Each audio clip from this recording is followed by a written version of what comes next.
আমার একটা জিনিস তোমাদের ঘরকন্নার বাইরে ছিল, সেটা কেউ তোমরা জানোনি। আমি লুকিয়ে কবিতা লিখতুম।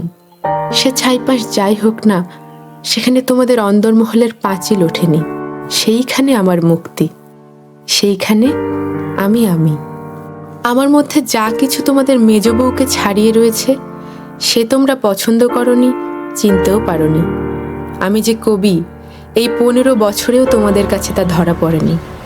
তোমাদের ঘরের প্রথম স্মৃতির মধ্যে সবচেয়ে যেটা আমার মনে জাগছে, সে তোমাদের গোয়াল ঘর। শুনছিলেন রবীন্দ্রনাথ ঠাকুরের ছোট গল্প স্ত্রীর পত্র। রবীন্দ্রনাথ ঠাকুরের সব ছোট গল্প এক প্ল্যাটফর্মে শুনতে কান পাতুন গল্পকারে। প্রত্যেক মঙ্গলবার রাত 10টায় একটি করে রবীন্দ্রনাথের ছোট গল্প।